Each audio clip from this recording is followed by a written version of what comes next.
as well. And you can call us now on our top story. Are BC's post-secondary schools preparing young workers for the future? If you're in school or recently graduated, what's your experience? And how can post-secondary schools be modernized and made more sustainable? Our numbers are 604-669-3733, 604-669-3733, or 1-800-825-5950. You can also hit pound 690 or send an email to bctoday@cbc.ca. Well, this morning, student groups did hold a press conference raising concerns about the state of post-secondary education. An independent review is currently underway to modernize and strengthen that system as they face increasing financial pressures and a changing economy for graduates. Those recommendations are expected by mid-March. But today, student groups say they're concerned about that process and about the direction that post-secondary is taking.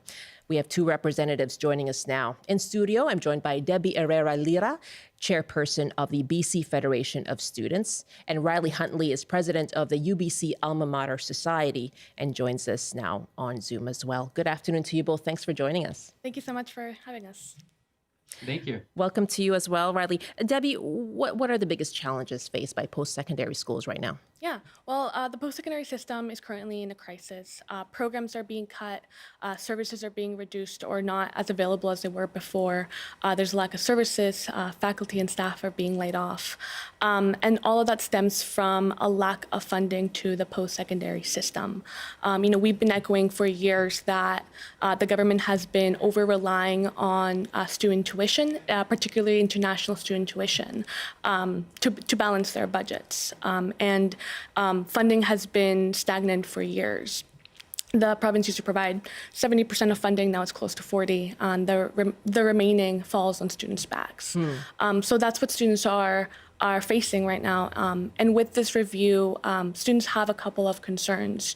They're concerned that the tuition limit policy that limits or caps tuition increases at 2% annually could be on the table. They could be weakened or even removed, making tuition unaffordable for students more than it is now. And another thing that students are worried about is that funding or more funding to the post-secondary sector is not on the table. Funding hasn't kept up with inflation, and the funding that the province provides right now only is able to meet or does not fund or is not able to provide the operating of post-secondary education like programs and services to the post-secondary system. And that's students' main concerns. And what about for you, Riley? What do you see? How would you describe the state of post-secondary right now, especially at UBC? Right now, we're really concerned about the state, and this review, while needed, is not addressing those concerns. The review that's being proposed is not ultimately going to be a meaningful process from what students are experiencing, and we're concerned that the government's using it to just justify cuts at the expense of students. We have obviously a need to get students into the job market. We have a need to prepare, young workers, but cutting funding or anything that amounts to less funding for students is not going to solve those problems. They're not going to get students into the job market. And so the direction that this is going is very worrisome for students as they're trying to plan their future careers and they're trying to build the skills needed to start a career. The review is being conducted by former Deputy Minister Don Avison. This was started in November 2025. And I've looked at the terms of reference. Riley, what to you indicates, and you as well, Debbie, what indicates that they're looking at funding cuts? Well, they started off with a review by saying that there's no new funding coming, which across the board students are agreeing that new funding is needed. But the discussion of amalgamating universities and really looking closely at the universities that are in deficits is the largest indication that they're trying to find ways to save money. And we understand that with the economy that there needs to be savings here and there, but with programs being cut, with people being laid off, a review that's focused on mergers and amalgamations and administrative efficiencies, as they call it, is ultimately not going to have a positive impact on a student experience that's going to get them into the workforce. Yeah, Debbie, there is in the review a concern in the review that there is duplication amongst universities, that programs have grown at different universities that may duplicate each other. So how much is that a concern? Is this part of what the province is looking at then? I mean, you're talking about mergers. I mean, to what extent are they actually looking at something like that? Yeah, I mean, one of the things that we know that competition between institutions exists, and we know that through that competition comes duplicating programs and trying to get more students to enroll into different universities. So there's that competition. Right. That competition is created because of the financial strain that the post-secondary system is in right now, and that strain is because of the lack of funding to the post-secondary sector. You're calling for more funding. We are looking at a record deficit, $11 billion in the province. I mean, how do you justify increasing funding amid belt tightening that the province is looking at right now? For sure. Well, budgets are all about priorities. We keep hearing that we want more nurses trained, more doctors trained. We need social workers. We need more people, more workers that keep our province running. And if we want people to stay in their local communities, if we want more workers, we need to invest in the post-secondary sector. Investing in post-secondary, investing in BC, and investing in other public sectors as well. Riley, how do you justify calling for increased funding for post-secondary? Well, sustainability is pretty important here. We would love to see, funding that's going towards career development that starts at the first year through graduation, that is getting students into the workforce. When we have funding being cut or minimized here, we're seeing people that are going to leave the universities that aren't ready to actually enter into the workforce and help the economy. So if we can expand work integrated learning, if we could provide specialized supports for the students that need them, they can leave university ready to help the economy, and we will get a return on investment for that funding that ultimately is really going to help our public services that are needing it the most right now. So it should be viewed as an investment in post-secondary institutions, as an investment in workforce infrastructure. And instead it's being just looked at as a cost. Right, and that's interesting because there are two things here, right? One is dealing with the financial constraints. We're looking at when it comes to the international student cap that the federal government has put in place. 2026 numbers are 408,000, and that's federal.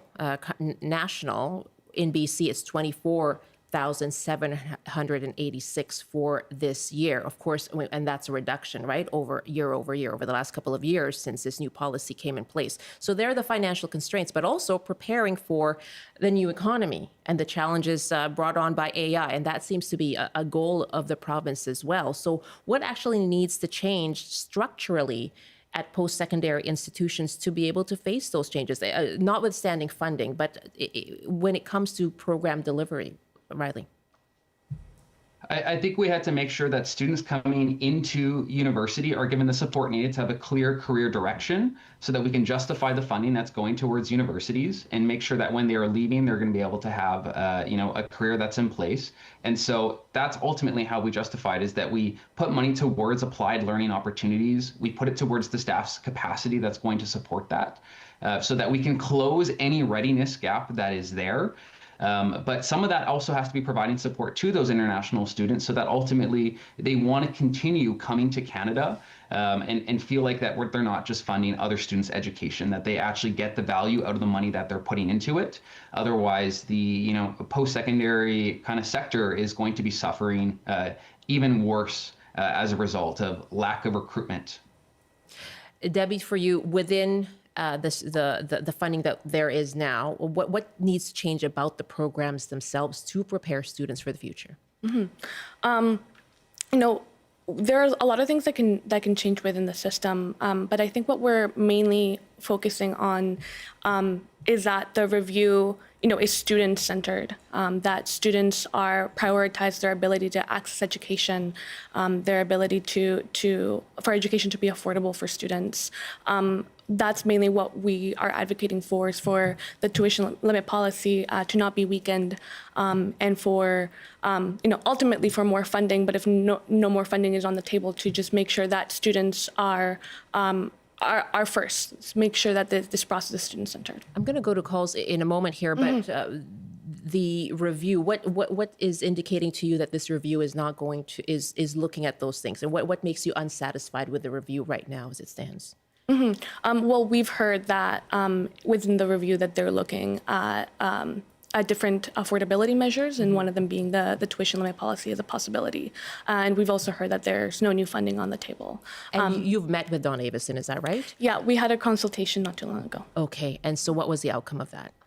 It was a really good discussion about what students across BC are experiencing. We brought stories from all our 14 student unions across the province, talking about that, students are having to delay their graduation because courses are not as available as they were before, talking about how weakening or removing the tuition limit policy will deeply impact students that already are paying a lot of money to the post-secondary system while there's no new funding.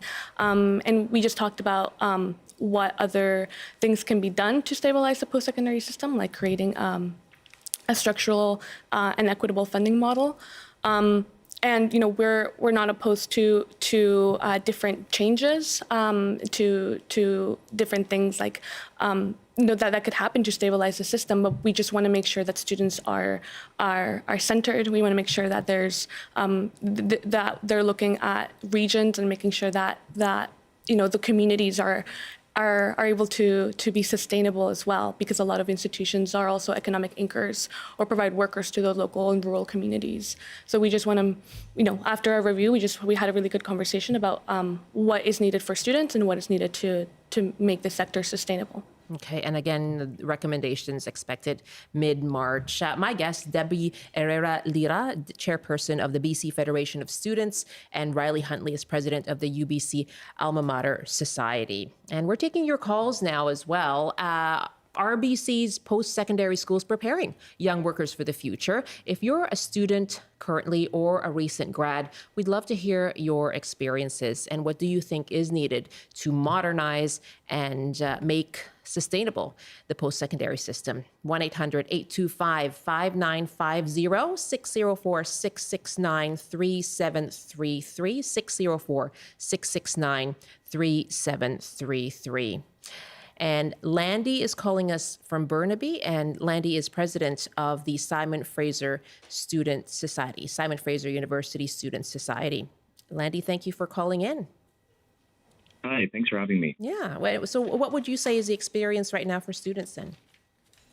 I would say that I would echo a lot of the voices around affordability. It's really a crisis for students paying for the different cost of living things, such as a place to live, such as for food. We've seen an increase for demand for our food pantry and a lack of staffing here at our student society to run it.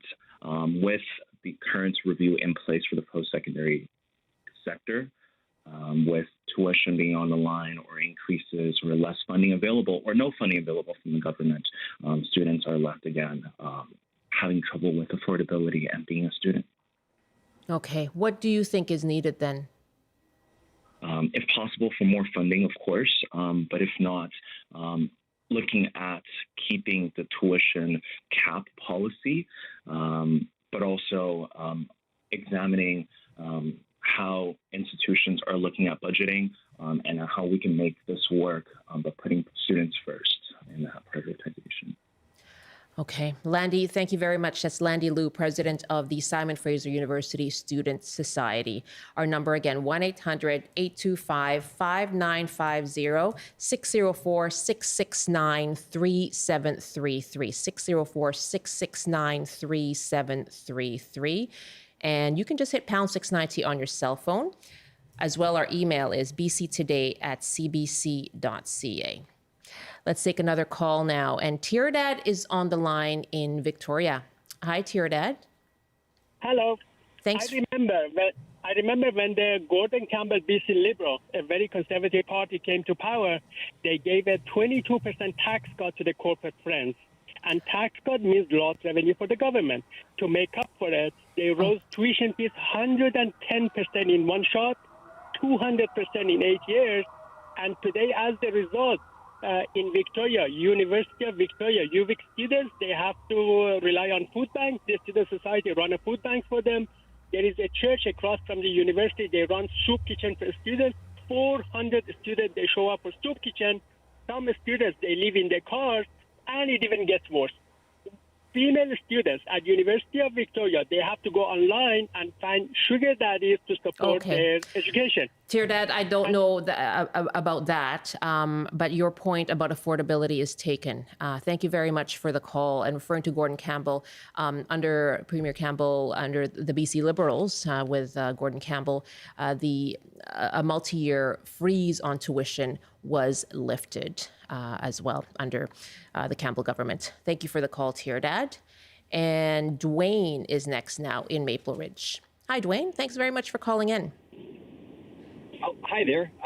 Thank you for speaking with me. I just wanted to give you my experience with my son, who recently was in business school, and he was very frustrated at the experience of the classrooms that he went to because most of the students did not speak English, and so he was having trouble doing the projects with them. And combination of that and just overall getting through that educational system was difficult.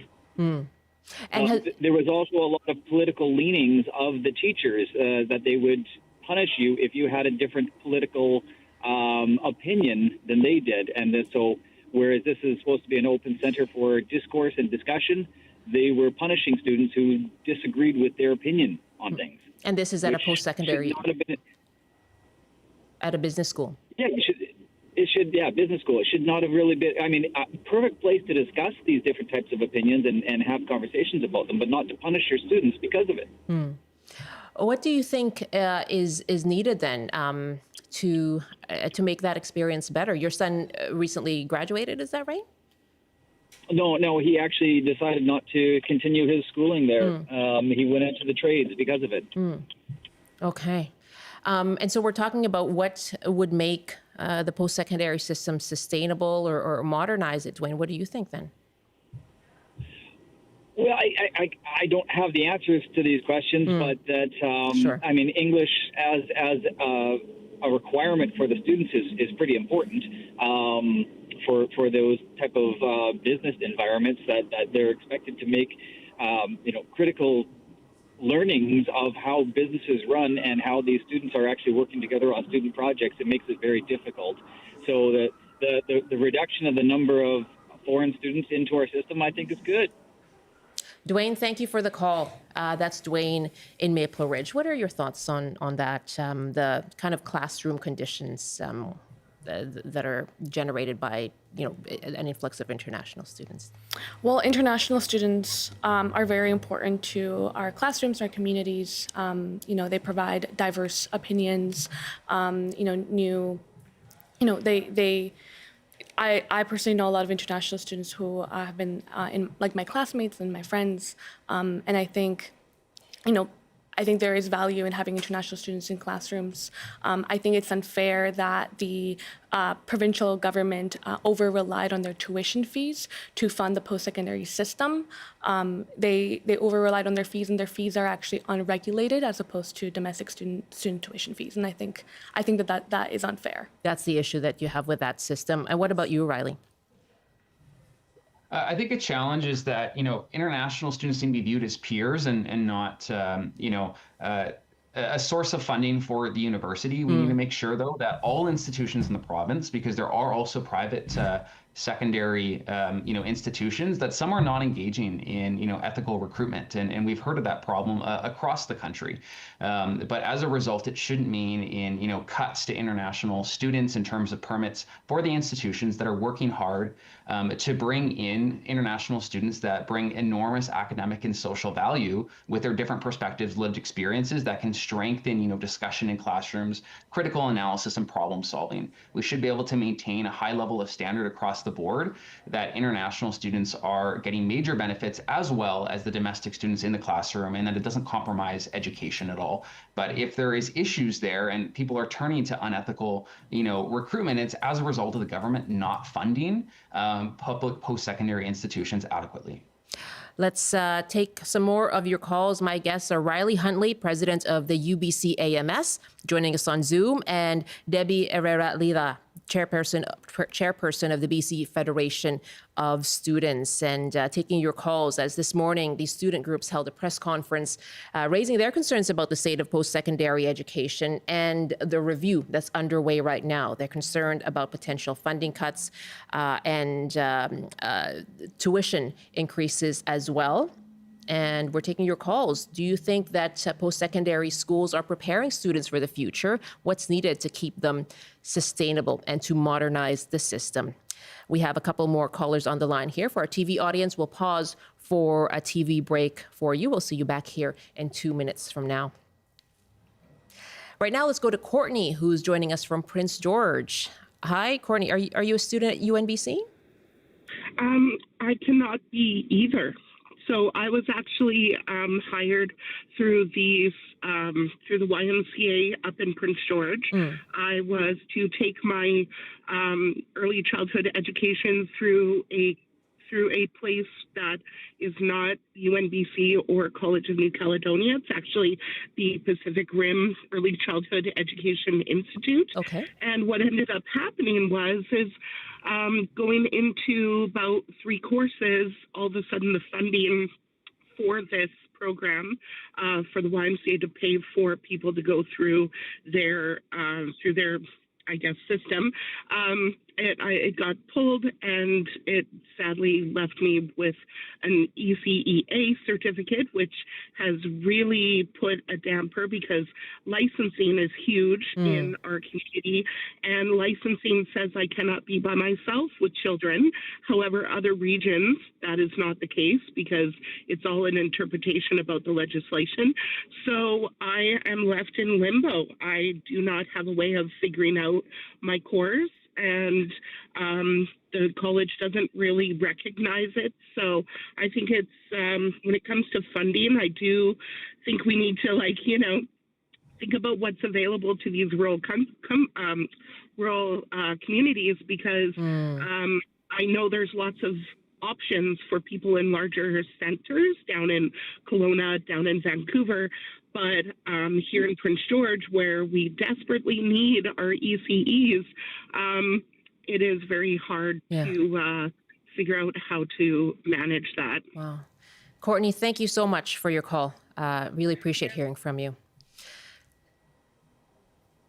That was Courtney joining us from Prince George, and, interesting position that she's in, trying to get her ECE. We talked last week about the need for more early childhood educators as well. So thank you for sharing the hurdles that you've had to face. Courtney in Prince George was our last caller. Right now, let's wrap up with Michael joining us from Victoria. Hi, Michael, and you're a prof at Camosun College, is that right? Yeah, that's right. Yes, go ahead. Well, how is this affecting you then? Yeah, what do you see? Well, you know what? I'm really grateful for your previous caller, Courtney, because I think that what we're seeing in... Oh, Michael, are you there? Michael, can you hear me? I think we have lost... Oh, Michael, yes, go ahead. We missed what you were saying, sorry. Just that affordability is such an issue, particularly where community colleges serve our local communities. Mm-hmm. And we've heard the government talk about affordability being such a big priority for British Columbians, but it usually gets focused on housing, right? But education is such a huge part of our kind of kitchen table issues, and I think we are going to see students not get into the programs that they want to get in. We're already seeing that in places like Prince George. North Island College here on Vancouver Island was just closed a bunch of programs. And we are going to start seeing that in the urban centers as well, including Victoria and Vancouver, the Lower Mainland, I think. And the other part, of course, of resilience is not just economic resilience, which is built through local economies and community colleges and so on, but if we look at what's happening down south, we really need to kind of build a good public citizenship, right, that is aware of issues, that has good critical thinking skills, that values community and community values. And I think if we don't fund our post-secondary education, then we are going to be vulnerable to more of the instability that we're seeing in the South and elsewhere in the world, too. That's a good point to end our discussion on. Michael, thank you very much for the call from Victoria. Appreciate hearing from you. I'm glad we got our connection fixed there. And so what is the next step for you both then? You've had this press conference expecting these recommendations in mid-March. Riley, what's the next step in terms of what you're calling for? I think we need more time for the review, first and foremost. It can't be done meaningfully in the time that has been dedicated by the ministry. The reality is it's not going to happen, and I think we're hoping that Don, who's leading the review, will help the government recognize that for him to do it meaningfully, it's going to take an extension that's there. But it's also important that the results of this review are made public when it is completed. We have concerns, obviously, with the past review that never kind of fully came to light, aside from parts of it that were revealed in a Freedom of Information request. And so the government needs to ultimately engage in meaningful consultation. I think also, though, waking up to realize funding needs to be dedicated going forward. It's going to take a lot of time for any results of a review to be implemented meaningfully. So in the meantime, how are we funding our post-secondary institutions to ensure we can get students into the workforce to help our economy? Again, a good question to end on as well, and to wrap up and summarize our discussion. Thank you so much to both of you for joining us. I really appreciate it. Thank you for having us here. Thank you. Debbie Herrera Lira is the chairperson of the BC Federation of Students. Riley Huntley is president of the UBC AMS. It's 12:33. You're with BC Today. I'm Michelle Elliott. Nice to be with you today. And in our next half hour, Justin McElroy will be here.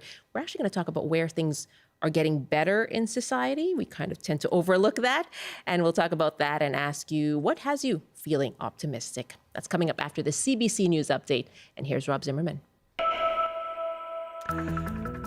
Good afternoon. A public hearing is underway into the death of a 33-year-old Sunshine Coast man more than 10 years ago. Miles Gray died from severe injuries after an altercation with 7 Vancouver police officers in August of 2015. A retired BC Supreme Court justice will preside over the hearing amid questions about whether the VPD officers intentionally or recklessly used unnecessary force.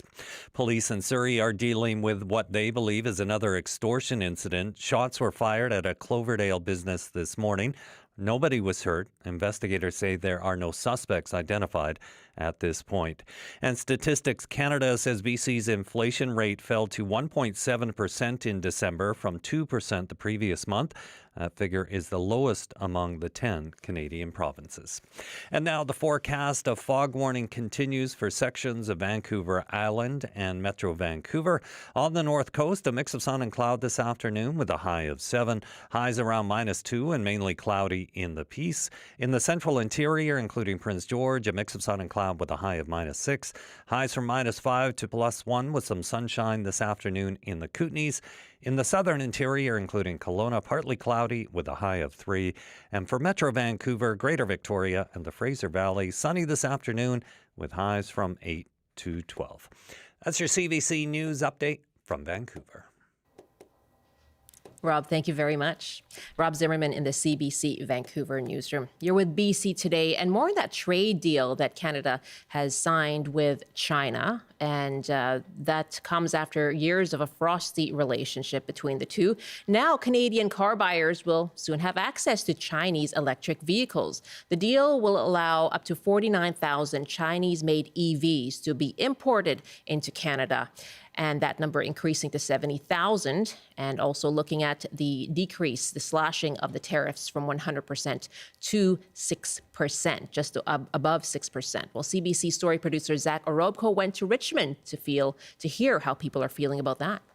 I think it's a great move for the Canadian government to introduce more options for us, for buyers, and it will certainly, I think it will certainly force the American EVs and other EV manufacturers to improve their own products and maybe lower the cost a little bit to make things more affordable and make EV a more affordable way of life, I guess. Well, too much about it, but I think I need to give people option what they want, right? I think there's competition going on, but I need to give people choice, right? They can choose. For Chinese cars, I think it's nice to have a competitive electric car, considering how prices have been insane these past few years to get into the market. Having that kind of company at least take a foothold in North America, I think would start seeing these prices drop. So for the average consumer, I think it would make it better. And yeah, why not?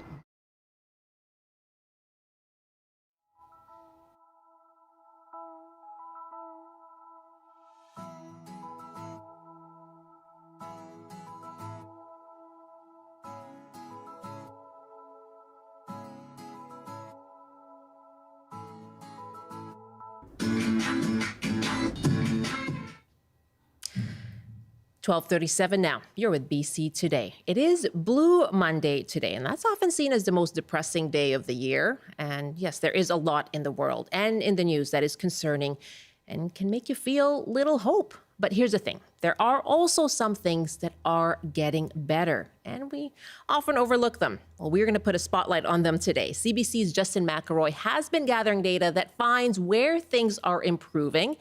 We're taking your calls as well. This is the antidote to Blue Monday today.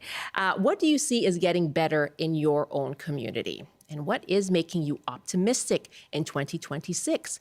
If it's something more personal to you, we're happy to hear that as well. You can share that too. Just call us now, 604-669-3733, 604-669-3733, 1-800-825-5950, or you can email bctoday@cbc.ca. And if you're joining us on TikTok, feel free to leave a comment there too. Justin McElroy is here now. Hello. Hello, Michelle. You know, it's interesting over the holidays. We talked about this. I'd meet people and they would say, I kind of turn off the news sometimes. It's just, I guess over the holidays especially, it just is too sad. There's bad news everywhere. There's bad news everywhere, and people do feel glum, and they feel glum in Canada particularly, at least compared to how we used to. But there's a report called the World Happiness Index that is done every year that measures people's perceptions around the globe of how they are doing. Canada has fallen over the last decade from 5th place to 18th in that. Wow. Now, this is something, interestingly, that we're seeing in, there's been similar dips in the United Kingdom, in the United States, in Australia. A lot of Anglosphere countries, for a variety of reasons, are feeling less optimistic about the world for a lot of reasons. And a lot of them are very valid, right? The cost of housing is going up and up. It is harder for people to feel that they're comfortable on their own 2 feet. The aftermath of the pandemic, inflation rose, and just the stress that people had on their lives had a huge effect. At the same time, there are things that do get better in society at the same time, but it's fascinating to see, just in Canada in particular, how there's this real decrease in perception of how happy people feel over the last decade or so. Okay, not feeling very happy, but there is a reason for optimism. In fact, a few reasons for optimism that you found. Yeah, and it's interesting. I started going down a little bit of a rabbit hole of like, well, what? No, never. But what are things that have been improving in our society, particularly in British Columbia or Canada, that maybe we don't talk about quite as much for all sorts of reasons? And so, for example, homicides. In 2024, we hit an almost 40-year low in the per capita number of homicides, intentional killings that happened in British Columbia. Of course, we hear about every single one that tends to happen because it is such a tragedy. But on the overall level, they happen more than 50% less than they did a couple generations ago. Incomes in British Columbia as well have been rising at a rate higher than inflation. If you're watching this, you can see that over the last 25 years, in real dollars, the average weekly earnings for the industrial aggregate in British Columbia rose from about $700 to $1,300. That's more than the rate of inflation for a weekly average, than about $200 a week. So these are very real things. And even in the last couple of years in Vancouver, housing has been a thing that has caused so much stress and has warped people's ability to do so much in this city. And it continues to. But at the same time, we are seeing for the first time in more than a decade, a year over year for 2 straight years now, reduction in the prices for homes, not just in Vancouver, but in the Fraser Valley, not just for buying homes, but for renting them as well. Certainly something that means that maybe we're seeing a reversal of this trend that has caused so much stress in this city. I could believe, but hearing advice like it's a buyer's market out there, which I hadn't heard.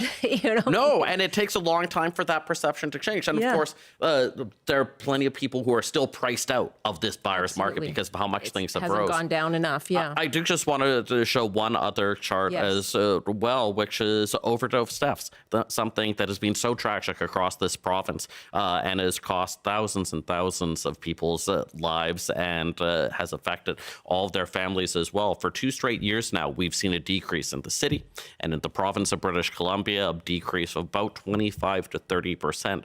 So a clear place where things have been improving. And so it's this interesting psychology of where you want things to continue to get better and better. You want 0 overdose deaths. You want everyone to be able to afford a home. You want people's average earnings to be sky high as well. And there's this interesting split in terms of these things have been improving over the last couple of years. When you tell people this, sometimes the mechanism is to feel that it is difficult to accept. And I talked to John Helliwell about this. He is a professor emeritus at the University of British Columbia who actually works on the World Happiness Report year after year. So he sees all of these different trends throughout the world. And when I said, why is it difficult for people to sort of reconcile the data with how they feel? And he says it's pretty straightforward. What we find everywhere, and it's not just in Canada, that when you're looking at how people are going to feel about their lives, what matters is what they think about the world around them more than what is actually the case in the world around them.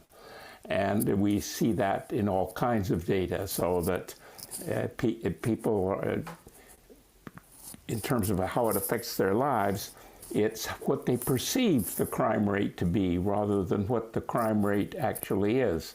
It's what they perceive the likelihood of their lost wallet to be returned rather than what it actually is. And so in those circumstances, you can find that if there's a negativity in what people hear about the world they live in and about each other, then that will affect their views, even if the actual day-to-day contacts and quality of what they're doing hasn't changed. So if you hear all the time all the evidences of where the world is getting worse, whether it's on the news or whether it's your social media algorithm, which, never prioritizes the vision. It's hard for you to see those macro improvements in the world actually happening on your front street. Yeah, you're going to have a dimmer outlook. And that is part of the interesting psychological lag and part of the difficulty of making it where even if we are seeing these improvements, people feeling it. And the stats that you've shown us, thank you for the charts, they touch on issues that are so fundamental, right? Health, safety, housing, that people really do care about. But we're not burying our heads in the sand here, right? You and I cover news every day. That is concerning to Canadians.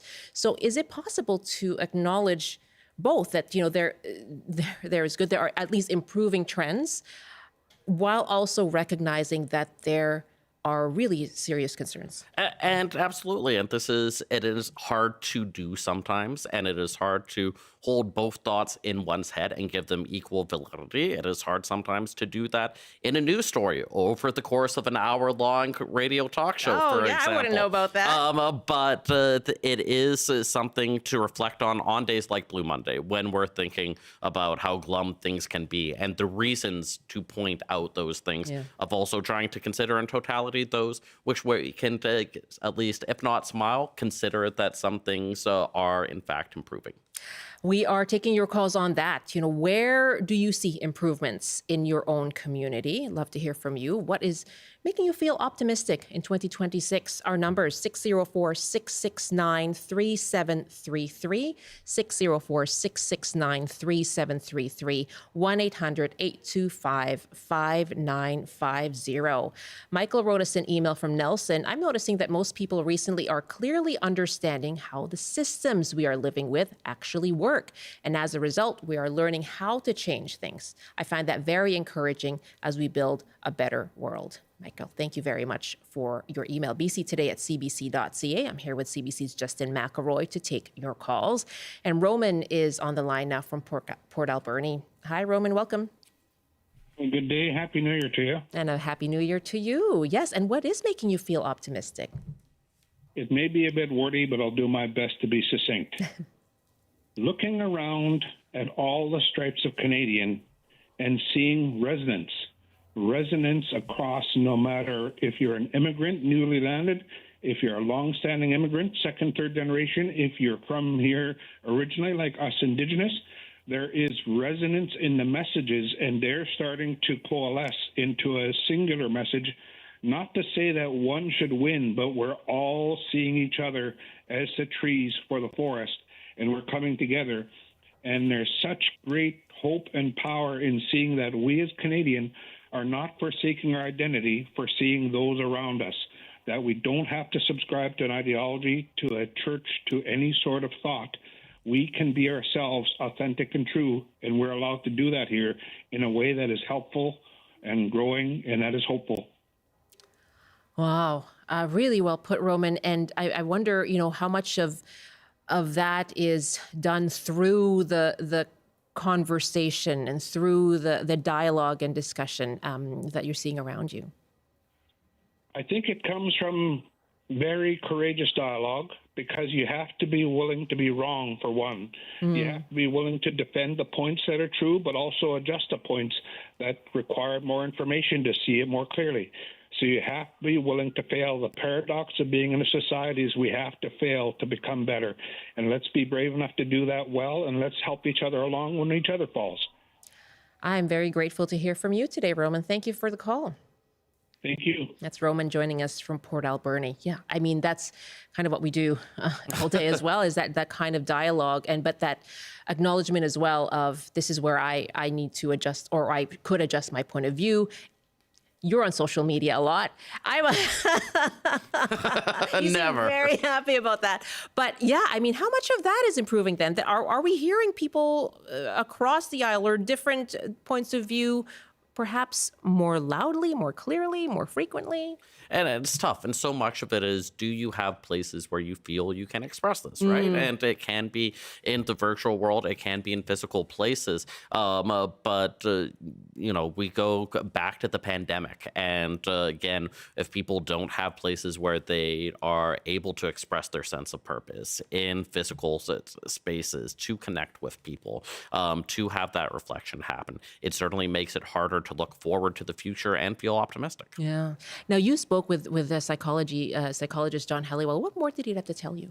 Yeah, well, I brought up to him that oftentimes when these conversations happen, people go, okay, well, that's great in the macro that things are improving, but I can't afford a home. So, that's a heck of a lot of good that does me. And he said that, obviously there are real reasons why, if you remember from grade school, Maslow's hierarchy of needs, housing is right at the bottom, the base level of that, how that has a huge impact on people's sense of happiness.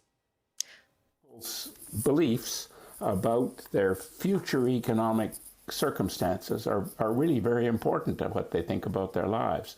So something like my ability sometime when I want to get a house or a stable place to live, when that gets shaken, then people's opinions of the quality of life drop. So yes, for sure, that's an important element. And it colors so much of the discussion, right? And I think we've seen that over the last decade in Vancouver, in the Lower Mainland, Victoria, increasingly throughout British Columbia, where you can be doing a heck of a lot that's good in the world, that incomes can be rising, that homicides can be going down, that there's so much in the macro that is effective. But if you're worrying so much about how are you going to pay for the roof over your head, that colors everything. Yeah, let's put out the numbers again, asking you, what do you see is improving in your own community? 604-669-3733, 604-669-3733. And if it's something macro or micro, something in your own life that you see is improving, that's making you feel positive and optimistic this year, we'd like to hear that too. Again, 604-669-3733. And Trace is up next now in Vancouver. Hi, Trace. Thanks very much for calling in. What's making you feel some optimism this year? Well, I feel optimistic about all the wonderful knowledge that science gives us. I'm a student of physics, and I'm just so overwhelmed by the findings of all the what science has found during the 20th century and continues to find in ours, and our very good understanding of how the universe works. Is there a particular advancement that you'd like to highlight? A particular advancement? The James Webb Telescope is looking back into the time just after the Big Bang and discovering new things. Yeah, I think that's something that is certainly something to note. The advancements in science and hard facts and science that does evolve as well, but looking to science and relying on science to give us that information, but also push society forward. Trace, thank you very much, Justin. Yeah, we understand the world so much more than we did a generation ago, 2 generations ago, down to an atomic level. And it is insane when you think about it, right? But at the same time, again, how much does that really matter if people's material sense of well-being isn't as secure as it could be? Yeah, it's the two things, that dichotomy. Here's something to brighten Roman's day. Lenora wrote, always a treat to hear Roman phone in. Lenora, thank you very much. And our next caller now is Mick on Bowen Island. Hi, Mick. Oh, hello. I'm very fortunate to live on Bowen Island, which is, as you know, in the middle of Howe Sound. And, in spite of all of the gloomy environmental portents that we hear about, and climate change, of course, which is a major issue, there have been some really important steps forward in the environment of Howe Sound. And, we see every day a plethora of wildlife, birds and eagles and sea lions and whales, more and more each year. And I just think that's very positive, and we should sort of take that as an illustration of how we can make a difference if we make a concerted effort. Yeah, really good point, Mick. Thank you very much. I looked at some of the news from 2025, and there were some positive trends as well when it came to conservation, pointing to those efforts over the years. Sockeye salmon run is record in recent history too, right? And we, of having both things in your head, I think about the conversation over at the southern resident killer whales as well, right? And when you think we've done a lot of stories, and it is a truly important story of the health of that population. At the same time, the big orca whales as well, northern residents continue to grow in numbers and sightings in certain areas as well. Right. And so what do you choose to look at? Can you look at things in totality? Can you be negative about one thing while positive about others? And speaking of what's in your backyard, residents, people along in Bowen Island, on Sunshine Coast, on the island as well, looking to work toward reviving the population of the southern resident killer whales too. So that work contributing to the positive trends.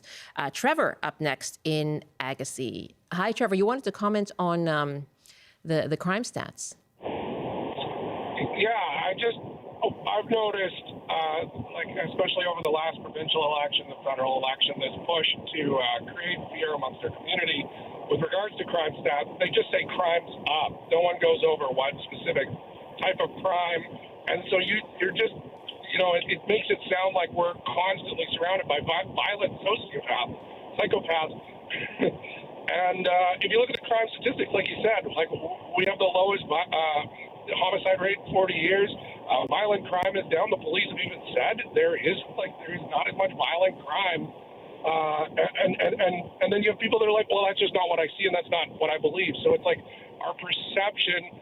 We need to take a step away from that constant bombardment from social media and actually look at the statistics that are around us and sometimes what you're perceiving and seeing is not necessarily the reality. Oh, you summed it up there, Trevor. Yeah, thank you.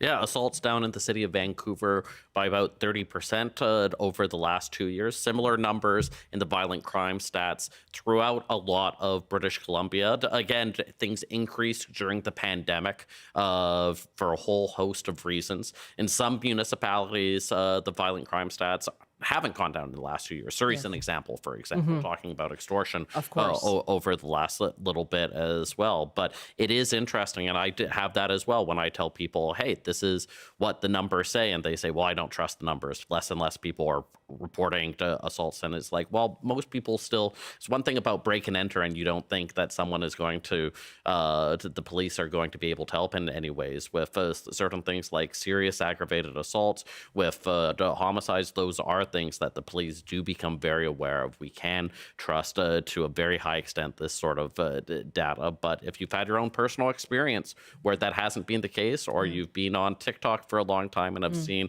every terrible thing that has happened in the downtown east side, it is very easy to have a different point of view. Yes, and everything, I guess, in perspective. But it's good to look at, and you're right, to break it down as well in terms of what crime we're looking at specifically, which is what Trevor's point was too. Such a useful conversation. Thank you so much, Justin. I really appreciate you looked into this. Happy Blue Monday. Happy Blue Monday. Hopefully a little brighter right now as a result. That is the CBC's Justin McElroy.